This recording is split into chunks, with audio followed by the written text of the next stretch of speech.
Hein? La diaspora. Ouais. Ah, Boubs, fii. Non, mais c'était pas structuré comme structuré ou là, mais attends. Comme il l'a proposé. Non. Les gens qui travaillent à l'étranger, souvent, ce sont ce qu'on appelle ici joliment les soutiens de famille. Tous les mois, ils envoient de quoi faire vivre leurs proches. Apparemment, c'est beaucoup plus que l'aide publique au développement. Souvent, ils construisent des infrastructures quand l'État est défaillant. Oui, au Fouta, ils ont construit beaucoup de centres de santé.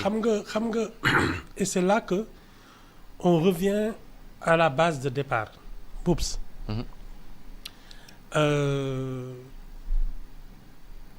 Comment tu veux qu'on prête à un État dont l'administration est suspectée de falsification de chiffres? Alors, les meilleurs, c'est compliqué. C'est l'autre administration qui avait falsifié. C'est pas la nouvelle administration. Non, c'est la même. Non, c'est l'autre administration. Boubs. L'administration de Senghor et celle de Diouf et celle de Wade et celle de Macky Sall et celle... C'est cette culture-là. L'administration, c'est une culture, c'est pas des hommes. C'est une culture. Parce que les générations se succèdent. On est d'accord ou on n'est pas d'accord? Oui, on est d'accord que... Voilà. Donc, dès que tu jettes un trouble sur la transparence de l'administration, mais après ça, on est level État Sénégal, l'idéal bailleur de fonds avec nous, FME, mais ça peut être aussi valable pour les trucs. Première chose. Deuxième chose, Boubs, moi je pense que, et ça a été l'une des raisons de la crise de 1962. Les banques, les accueils, c'était prévu pour les privés, pour lancer les hommes d'affaires privés pour l'entreprise. Il s'est trouvé que justement les officiels là, par des prêtres non accueillis, ils ont pillé les banques. Les gens de l'administration. Voilà. Toujours. Voilà. Alors, les banques au Sénégal, en plus, elles n'ont pas une grande trésorerie. Oui. Mais l'État les ponctionne. Ça veut dire qu'il reste plus beaucoup d'argent pour les entreprises. Mënuñ leen lebal parce que état bi mooy gën a xam nga. Léegi as néew li dese woon famille yi mooy xaalisu émigré yi nga bëgg ne état bee ko soxla. Non mais attends, les gens vont vivre avec quoi?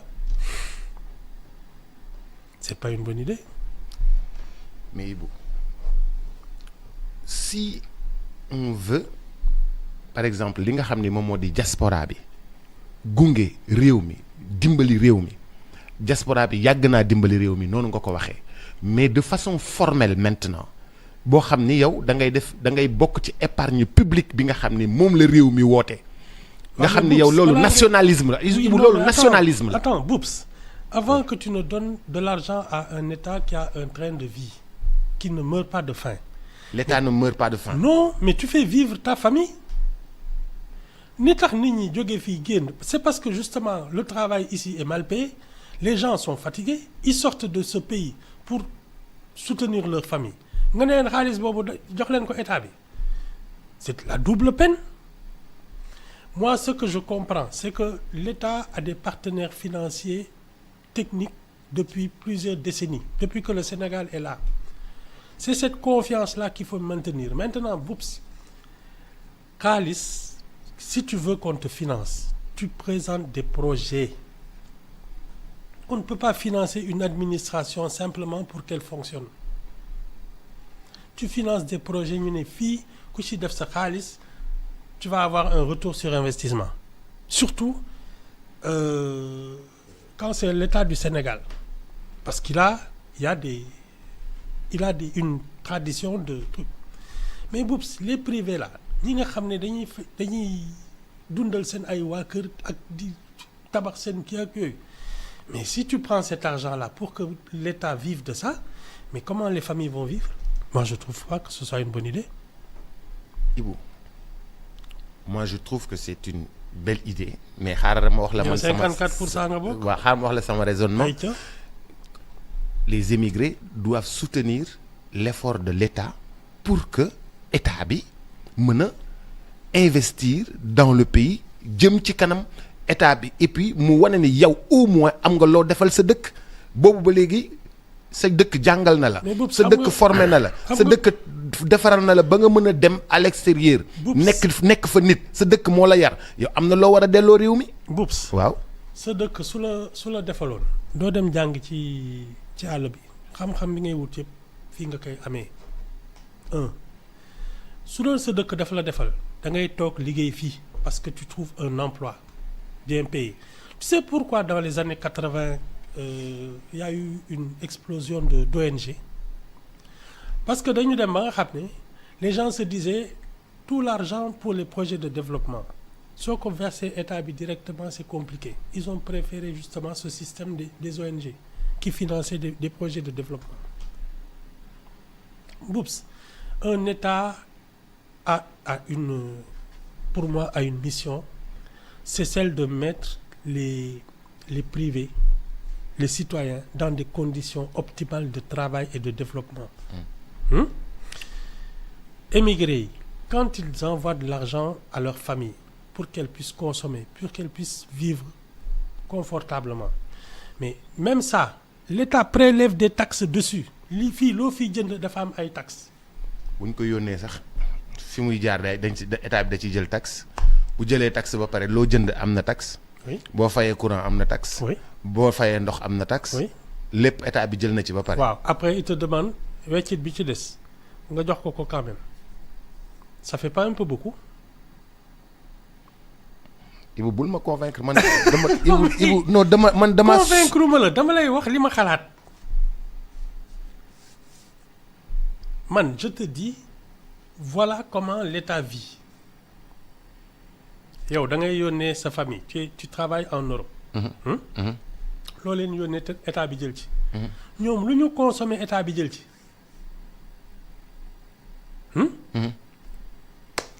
léegi nag jël na ay taxes ak ay impôts ak ay yooyu. après it di weccit bi des. lebal ma ko. loolu de la. waaw mais Ibu xanaa yow au moins man satisfaction bi nit bi di am ne man lebal naa sama dëkk à la place de FMI à la place de truc à la place de day fekk mu xaj. waaw mais loolu la wax vos économies li ngeen denc. mais Boups. Ces gens-là qui sont obligés d'aller à l'étranger s'installer là-bas pour travailler c'est pour avoir une meilleure qualité de vie ñoom ak seen ay mbokk. Moi quand j'entends parler d'économie pour ces gens-là ça m'étonne parce que Boups su doon am nañu lu ñuy denc foog naa ci seen waa kër lañ koy def. Tu prépares l'avenir de tes enfants parce que les études coûtent cher non déglu rek l'État sénégalais ne nous donne pas les garanties que ñun soo fi nekkee fii ak sa njaboot ils pourront suivre toutes les études supérieures qu'ils veulent. Tu n'es pas sûr que quand tu vas dans un hôpital on pourra te soigner parce que après day compliqué ñii ils sont obligés de sortir du pays pour avoir certains soins on est d'accord da ngay nekk ci biir dëkk bi soo demee ba am ay tuuti ki tu es obligé d'avoir un service de sécurité chez toi parce que l'État est défaillant. Mais oups, ça fait beaucoup.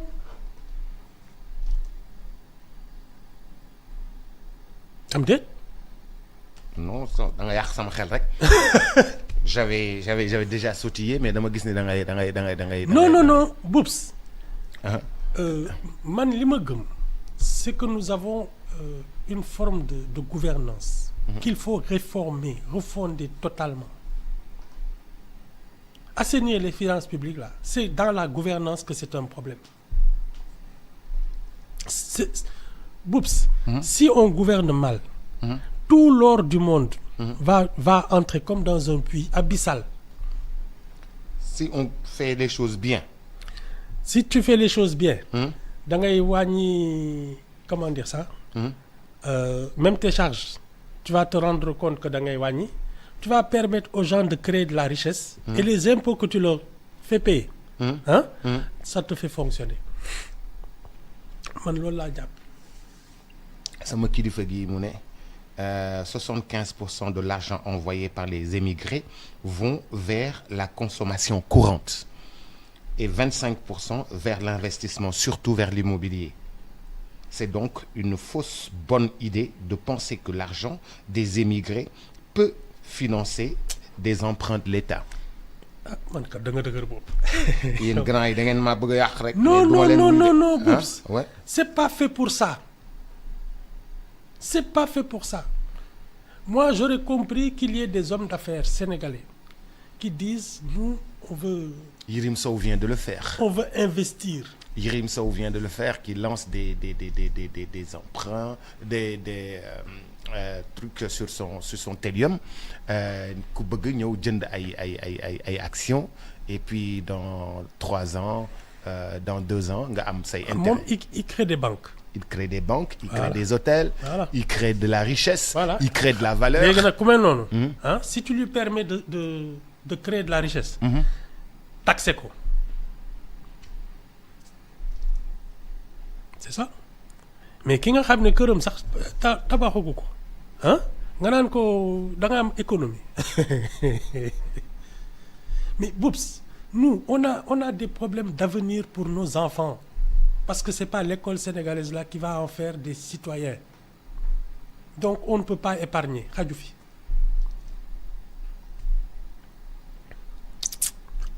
xale yi de léeg-léeg ñu xool benn école ne la cette université semble bien c'est nga ne ko c'est combien l'année mu ne la 9 millions 9 millions l'année mu ne oui sans l'hébergement sans l'hébergement c'est exactement ça. Sans l'hébergement, sans la restauration et sans le transport. Université waxuma la privée mais université publique en Europe yi nii.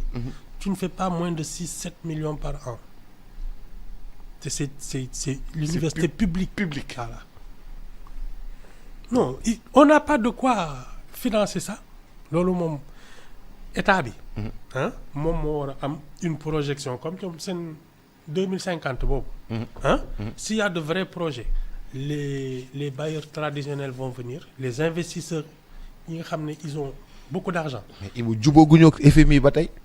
Le problème c'était de ne pas se chamailler avec le FMI. On ne s'est pas chamaillé. Le Premier ministre a dit la vérité. Non, le président lui a dit dis la vérité. La vérité, c'est que les chiffres ont été truqués. Boubs. Oui, il y a eu du faux. Boubs. Oui. Bul dugg ci loolu. Il y a eu du faux. Boubs. Oui. Bul dugg ci loolu. Xam nga il y a 2 versions. ñii ne nañu vous avez triché ñii ne nañu on n'a pas triché.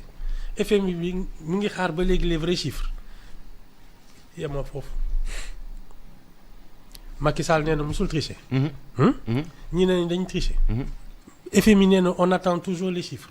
wala déggoo loolu yow kay taxawal fi nga taxaw rek. defal comme FMI. mais loolu réew mi moo ciy sonn ba léegi. Il fallait pas mettre en doute la crédibilité de l'administration. C'est ça.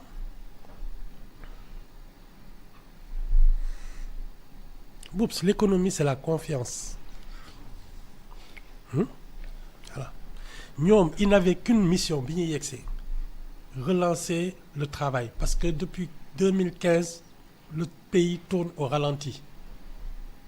ñoom ils ont pris des directions man que j'ai pas comprises di régler ay comptes naan fii wéy fii xaalis bi fii ñii on va les prendre ak yooyu tu jettes un doute sur notre système économique mais tu ne trouves pas de financier même la diaspora là si on lui dit que mais attends l'économie du Sénégal aucun des chiffres n'est fiable tu fais quoi et c'est pas leur métier c'est pas à eux de financer le développement un État Boubs quand tu bats campagne ne Sénégalais yi mën naa leen yóbbu fu ne je peux développer ce pays c'est pas après à toi de venir nous dire jox leen ma seen xaalis au contraire tu dois faire en sorte que les gens gagnent de l'argent wala du loolu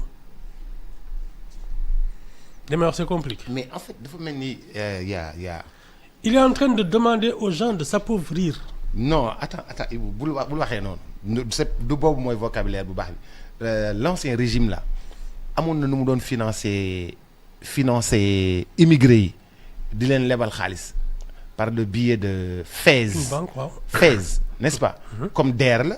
mais boo xam ne pour immigré yi. FEJ, waaw.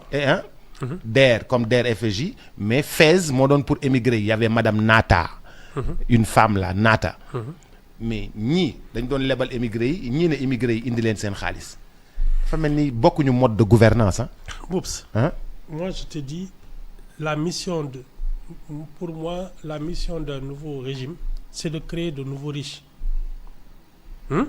Pas de nouveaux pauvres. mais Ibou mode de gouvernance yi laa lay wax nii man ci laay wax bokkul xam nga Macky Sall da doon lebal immigré yi ci jaaree ko ci FAISE waaw ku bëgg ñëw ñu lebal la. ñoom ñi ngi fay ba léegi mais même avant ça foog naa ñoom Wade ils avaient créé foog naa avec la BHS ou des choses comme ça. Et régulièrement ils faisaient des tournées à l'étranger. Pour préparer des dossiers parce que dañu doon da ngeen di ñëw investir jënd seen ay kër ak yooyu. Et je pense que y avait des systèmes pour ça. Mais monsieur Sonko a raison donc parce que ñooñu bi ñu ko defee bi ñu indee seen xaalis ak yooyu banques yeeg suuf yeeg yëpp dafa am problème am na fu affaire bi sooxee. kan moo fi non attends. am na fu affaire bi sooxee Ibou. Boubs waaw. kan moo fi indi problème mu suuf ba chantier yëpp taxaw. régime bu bees bi. ma jeex c'est-à-dire c'est comme si un pyromane commençait à da ngay ñëw taal fenn ba pare dem sol sa tenue pompier. ñëw ak sa oto daan viw di fay lakk bi non Boubs. un nouveau régime pour man il doit créer de nouveaux pauvres et éviter de faire de nouveaux riches et éviter de faire de nouveaux pauvres. Remettre les gens au travail parce que ça fait effectivement li tax nit ñi sonn c'est qu'on ne travaille pas sérieusement et suffisamment depuis plus d'une décennie à cause des querelles politiciennes. C'est ça xam nga ça fait 10 ans donc je peux pas parce que ñi 2 ans lañ ci def. waaw ça veut dire que depuis 8 ans effectivement il y avait de quoi énerver tout le monde mais maintenant la vraie solution pour moi c'était de relancer la machine économique. À partir de mooy réticence lan moo ko waral réticence su FMI.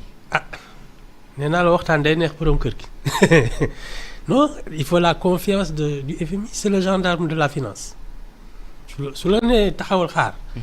xam nga fi mu nekk nii Sénégal garde à vue lañ ko def ñu def FMI daf ñu def garde à vue toog di xaar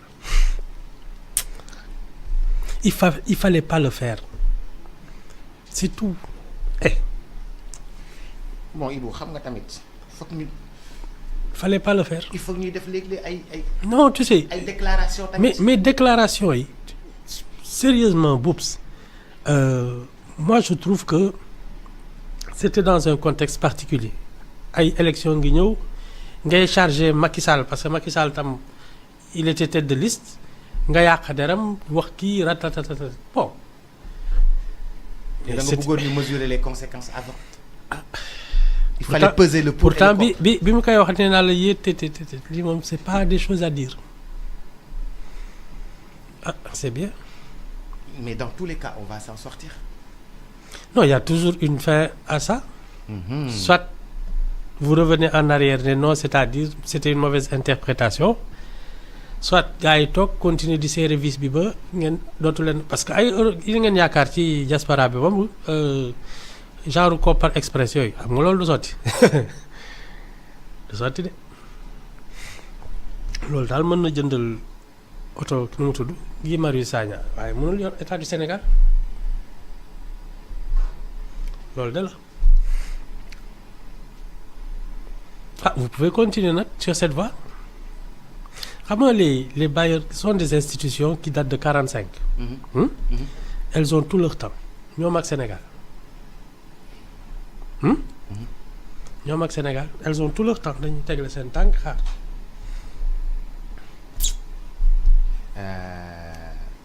obligation wu ñeneen ñi di yéeg ñun suñu obligation di wàcc. ñeneen ñi seen chiffres ils sont pas truqués c'est ça hein? Officiellement. C'est ça. ñoom suñu leen nee taxawal fii ñu taxaw fii suñu leen nee andi seen këyit ñu génne ay këyit ne ils sont authentiques ah yow su dee da nga wax leneen kay jël sa yoonu bopp c'est bien je suis curieux de voir comment ça va se terminer. mais bu dans tous les cas Boubs li ko nar a àtte yëpp parce que tu vas aller de déclaration en déclaration su la neexee jël ay mesures fii kii c'est comment la population va le ressentir et son verdict c'est 2029 élection yi présidentielle yi ñëw. loolu foofu ngay xamee ndax yow li nga doon def. nit ñi ànd nañ ci am déet. fii ba 2035 loo fi teg Pastef da koy gagné. c'est bien. fii ba 2035. su la neexee. waaw mais parce que loolu lañ gisagum. waaw 2035 def moom app boobu la Macky Sall joxoon boppam yeggul yéen 2050 ngeen wax. bon vision bi moo jëm ba foofu quoi. d'accord en tout cas je peux te dire une chose il va y avoir au moins un problème de candidature. Un problème de candidature. Yes.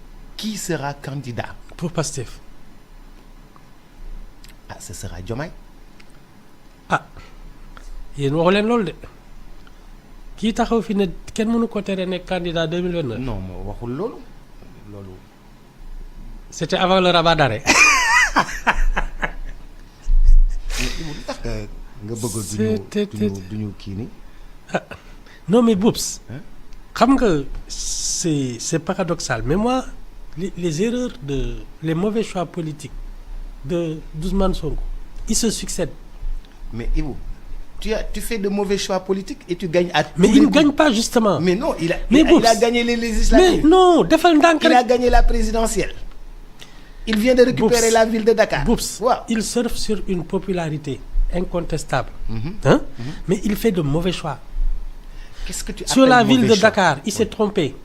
Comment ça ok avant les élections. bi muy non loolu moom waxoon nga ma ko. présidentielle présenté wu Ziguinchor ne présenté wu Dakar. au lieu de préparer une élection il a affronté les institutions donc on l'a écarté. Maintenant il est premier ministre il aurait pu être président on est d'accord. Tu prends l'Assemblée nationale au lieu de t'installer là-bas confortablement nga ne non tu restes premier ministre c'est bien. Tu vas avoir un jour ou l'autre tu vas me dire non mais il aurait dû rester à l'Assemblée nationale c'est un poste électif kenn mënulu ko dara tu es légitime tu contrôles la majorité. Tu peux même nommer un premier ministre en tout cas le désigner ne président bi kii mooy nekk premier ministre du ci mën dara sinon ku ñëw nga censuré ko alors il a fait un mauvais choix. comme ce qui se passe en France. France ku ñëw ñu censuré la. nga dem ñu wuti keneen. quand tu perds une majorité moom c'est terminé ayca continuer leen rek. waaw mais Ibou.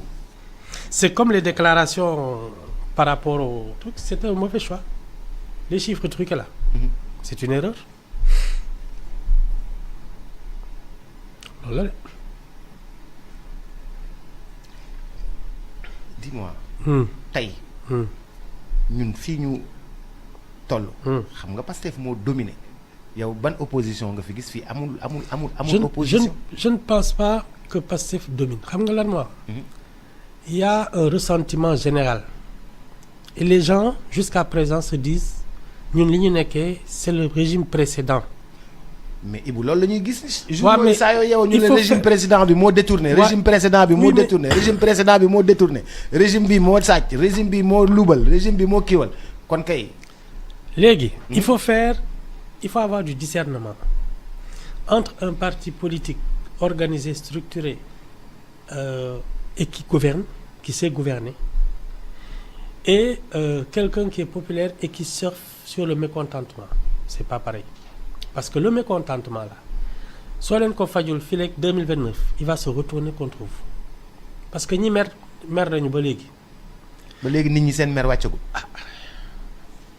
Boubs laajal les gens aujourd'hui qui ont les pieds dans l'eau depuis plus d'un mois ndax seen xol sedd na ce mécontentement-là, s'il persiste, il va se retourner contre les gouvernants. Parce qu'il les voit rouler en 8-8, voyager par jet, avions spéciaux yooyu te ñoom ñu ngi tëmb ci ndox mi ñi liggéeyu ñoo yooyu. Si ça perdure, le mécontentement va se retourner contre eux. Ah, il faut se mettre au travail. Loolu laa leen gën a gisal. Régler les problèmes des Sénégalais. mais bu gannaaw ndox mi à part la pluie nga xam ni c'est un peu c'est naturel ay problème wu liggéey ak sociaux. Non, les hôpitaux, les gens ils essayent de prendre ça à bras le corps. Essaye. Hein? Essaye. Ils essayent, ouais. Non, il faut pas essayer. Il faut prendre à bras le corps. Non, Boubs, tu as un mandat. Xam nga doo taxaw élection présidentielle wala législative ni dinaa jéem da ngay ne mën naa régler seen problème. ah doo ne non est-ce que soo leen ma kii dinaa jéem a seet ndax dinaa ko mën a régler xam nga loolu moom kenn la ci fal da ngay taxaw fëgg sa dënn ne ñii fi nekk xamuñu dara man maa mën dénk leen ma réew mi ah c'est le moment maintenant d'y aller.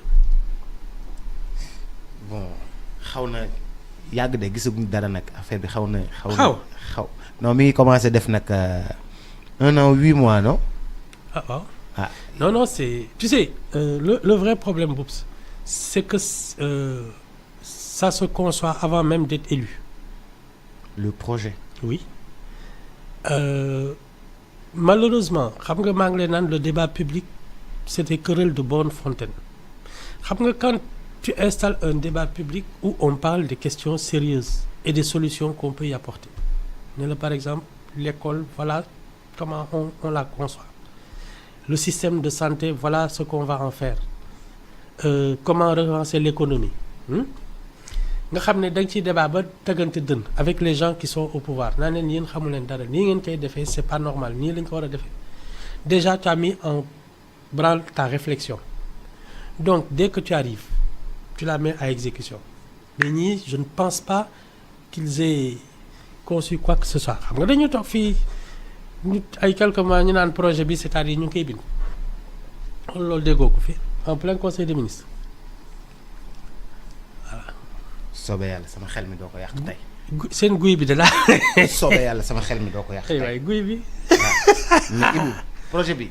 guy Victor Ndiaye. ñi ngi nekk en exécution mais li ñu fi fekk Ibou yow gis nga ko saa yoo yeewoo gis ko bi defe naa ci histoire du Sénégal mosoo gis problème mu détournement yu bare ni Oups. Je te dis c'est notre mode de gouvernance 1 2 on les a accusés mais ils ne sont pas encore jugés et condamnés donc tu peux pas dire qu'ils sont détournés ils sont soupçonnés ils sont poursuivis soupçonnés et poursuivis voilà loolu su la neexee quand tu es au pouvoir tu es au procureur ou au truc poursuivez ces gens-là maintenant suñu demee ba au moment du procès ku ne génne say këyit ba ñu wax ci ngay xam ndax ils avaient justice tranchée ci ngay xam ndax ils ont détourné ou pas mais pour l'instant ils sont juste poursuivis xam nga déjà loolu et pour moi c'est même pas un débat politique c'est un fonctionnement normal d'une administration parce qu'il y a des corps de contrôle si ils constatent qu'il y a des faits susceptibles de poursuite ils te poursuivent xam nga li ma la wax mais ça doit pas être une commande politique.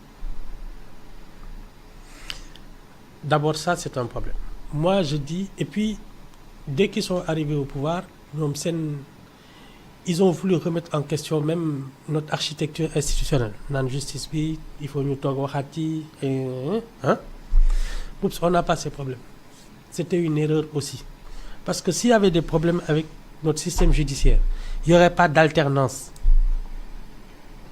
du mës a am alternance voilà on en a eu 3 alternances donc pour yow kon justice bi amul woon problème. Il y a aucun problème c'est pas nos institutions ce sont les hommes qui sont censés les incarner et je te le dis toujours ñun notre vrai problème c'est que chaque fois qu'un régime arrive au lieu de voir les gens se mettre à la hauteur des institutions se bonifier ils disent que les institutions ne sont pas adaptées à eux et ils les changent ku ñëw def sa modification constitution wàññi fii yokk faleeg yooyu ils les ramènent à hauteur d'homme alors que da nga nanga ñëw ñu ne la président de la République c'est ça nga góorgóorlu ba toll ci loolu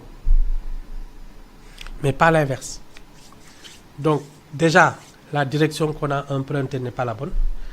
Pour moi, notre problème, c'est un problème de développement économique. Comment faire pour que les gens puissent créer de la richesse?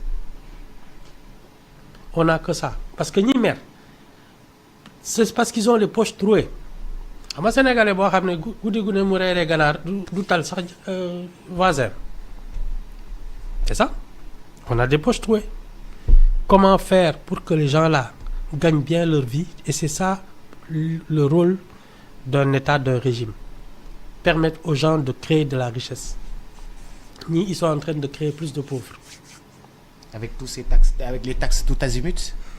Bon, les taxes, mais c'est tout azimut. Non, mais pour man, les taxes, tant que les... ñi ngi créer yeneen yu bees.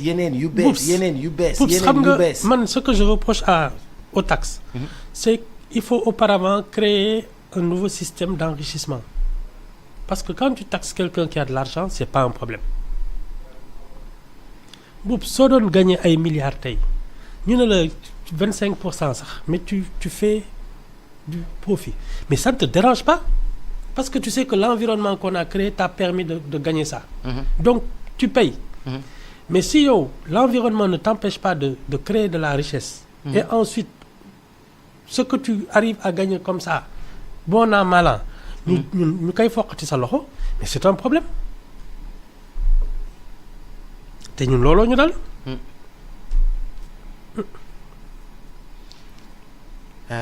jëm ci suñu digganteeg FMI fi mu nekk nii gouverneur banque centrale jóg na pare pour dimbali ñu sol robe avocat di dox suñu digganteeg FMI xanaa léegi affaire yi mën a wàcc. Ah waaw de toute façon tu sais c'est peut-être le régime là. qui a un problème avec les institutions. mais xam nga le Sénégal est éternel ñun depuis ñoom Senghor ak ñoom Mamadou Dia compagnie on a des relations fluides avec les institutions. Voilà, on a une diplomatie, on a... Donc ça, c'est pas un problème. Et dans l'échiquier, nous sommes un pays à part. Les gens n'ont pas envie de voir le Sénégal s'écrouler. Ça, le monde occidental n'en a pas envie du tout. Parce que nous sommes la dernière barrière. Les pays du Sahel, là, avec les djihadistes, les coups d'État commencent à proliférer. Nous sommes la dernière barrière. Personne n'a intérêt à voir le Sénégal s'écrouler. Et c'était sur ça qu'on devait jouer. Voilà. Quand les Africains là disent oui, la France dégage, machin, etc. Les Français, vous êtes ici chez vous. On va travailler davantage. Voilà. Il faut fréquenter des gens qui t'aident à sortir de ça. Mais ils ont plus de problèmes que toi. Je ne comprends pas ça.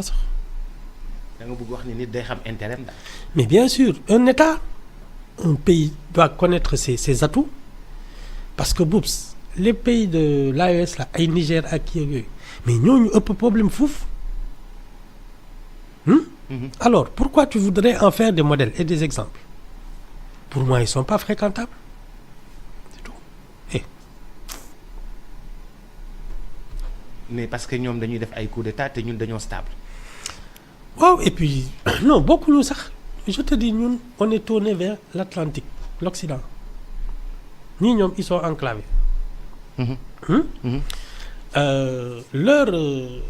Leur philosophie politique, leur histoire, leur géographie est différente de la nôtre.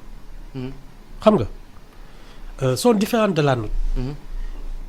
Mais l'autre, nous bëgg les nourrir. Ça ne fonctionne pas comme ça. Et nous, on a surtout des problèmes de développement économique. Et ça, Boups, on n'a aucune excuse. Parce que nous sommes placés idéalement. Nous avons de l'eau, nous avons des sols, nous avons une jeunesse. Hein? Voilà. Rien n'explique que ce pays soit dans cet état, sauf de mauvais choix économiques. C'est la gouvernance qui est un problème.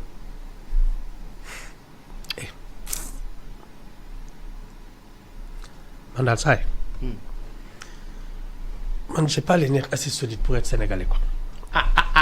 Non.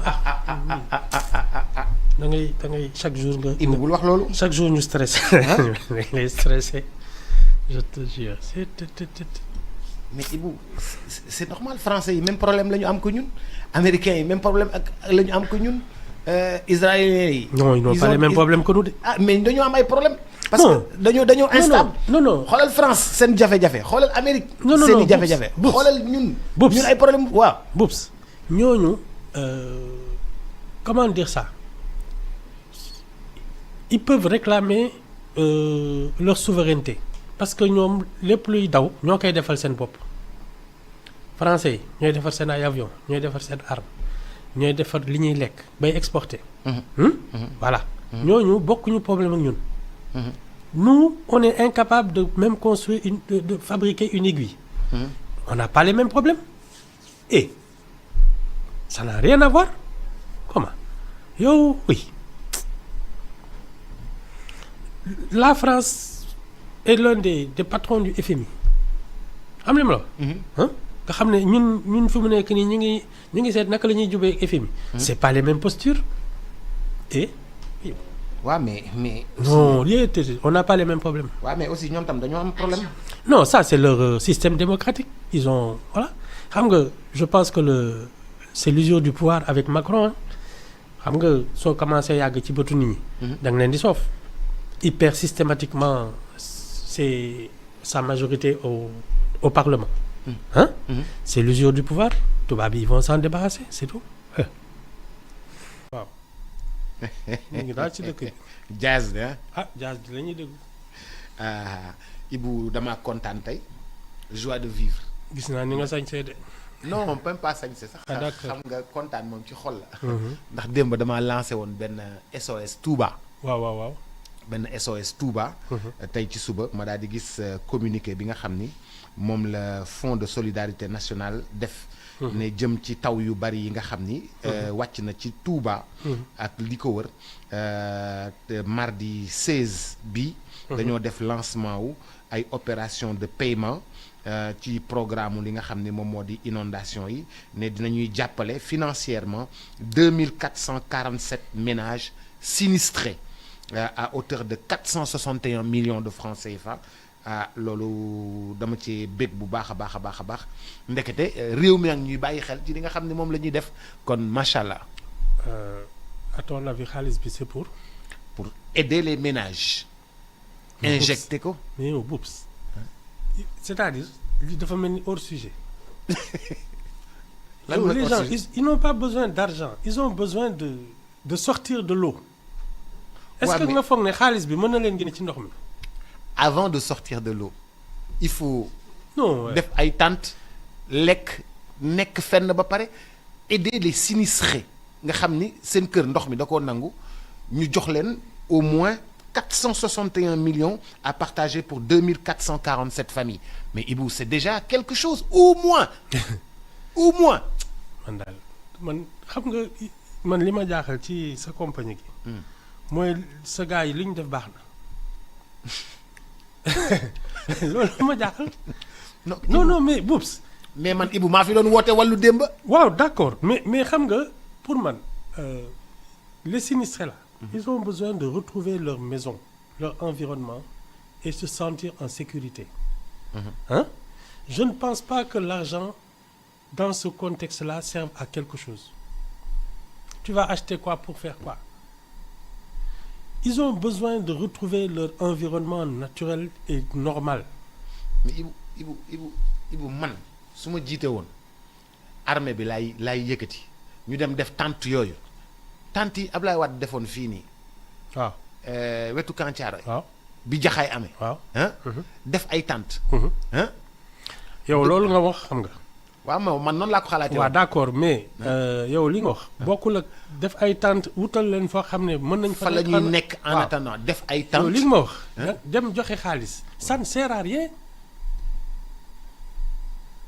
Ibou, ma joie de vivre da nga koy dagg. non mais attends Boubs les gens qui ont les pieds dans l'eau boutique yi tëj ak yooyu lu ñuy doy xaalis. ils ont besoin de se retrouver quelque part à l'abri ba seen kër yi mën a dellu si fu ñu nekk. ça ne sert à rien de donner de l'argent. oui mais man sama Boubs c'est comme si yow tu trouves quelqu'un dans un désert. nga jox ko xaalis foofu amul boutique amul dara. ndox la bëgg. waaw à quoi ça sert. mais Ibou c'est déjà un appui au ménage. xaaral rek d'accord mais man li doon sama idée man bi may wax au secours man armée lay xalaat. plan Orsec dafa am. waaw mais bi Ibou xam nga yow da ngay wax sa bos man ma wax sama bos armée bi dem def fa 2000 tentes xam nga armée bi am nañ loolu en 24 heures dañu lay installer 2000 tentes installer le 2000 tentes nit yi nekk ci ay tentes yoo xam ni dinañ ci mën a dëkkandiku en attendant xaalis bi ñu jox leen ko ñu mën a togg foofu lekk foofu xëy na sax seeni fourneau yooyu ngi fële wala sax armée bi jox leen ñu lekk. ak non c'est exactement ça xaalis bi c'est pas nécessaire. yow li ngay wax nii. ils ont besoin parce que dañu tumuranke ils ont besoin d'aide c'est-à-dire effectivement. logistique. mais armée bi am na ko man damaa xamul lu ñuy xaar. armée bi am na loolu. non yow li nga wax banaan da nga ci kontaan mooy ñii dañ dem di séddale ay xaalis. ça sert à quoi.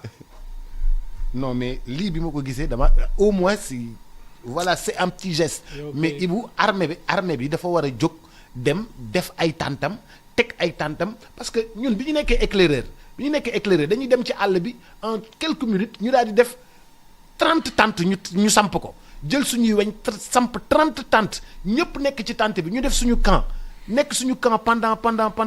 pendant 10 jours dindiwaat tente yi def ko suñu sac à dos ñibbisiwaat mais xanaa armée bi nag am na logistique boobu am na oto yooyu. am na kii yooyu je te parle même pas de l'armée mais boobu fii vendredi bu nekk nga gis ay borom bâche yu installé ay xew.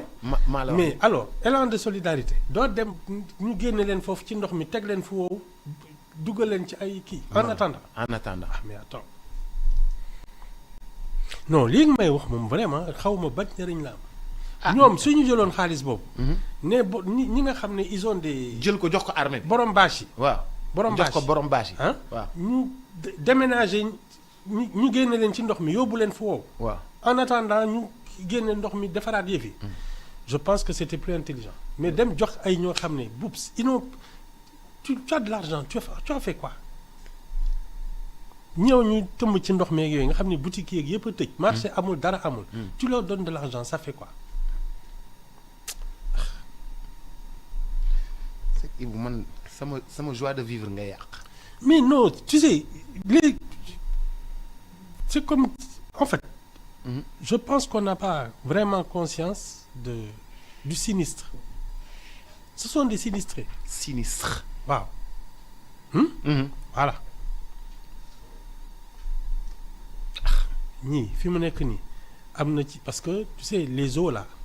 ils ont besoin d'assistance médicale. ils ont besoin d'assistance logistique fu ñu leen di dalal fu ñu leen di kii seet ndax il va pas y avoir des épidémies. des épidémies ouais. Ils ont besoin de ça pas d'argent. Ils ont besoin d'action. mais Ibou loolu dafa yomb ci réew mi dafa yomb ci président dafa yomb ci premier ministre mais qu'est-ce qu'on attend en fait normalement c'est très facile. man daal boobu man kenn faluma donc vraiment ñi nga xam ne dañ la fal tu as la charge de ces problèmes là. soo ko deful nag c'est pas man de moom ma ci dara je n'ai aucune légitimité mais je trouve que dem di joxe ay xaalis ñoo xam ne vraiment ils ont besoin d'action lii plan Orsec da nga leen tu sais des comment on appelle ça. dañ leen war a dajale fenn avec des trucs de transport. génne leen foofu yëpp installer leen fenn. camping. genre yooyu. waaw ah waaw. ba problème seen problème réglé ñu seet naka la ñuy delloo seen kër. ils n'ont pas besoin d'argent. ils ont parce que dañu tumuranke et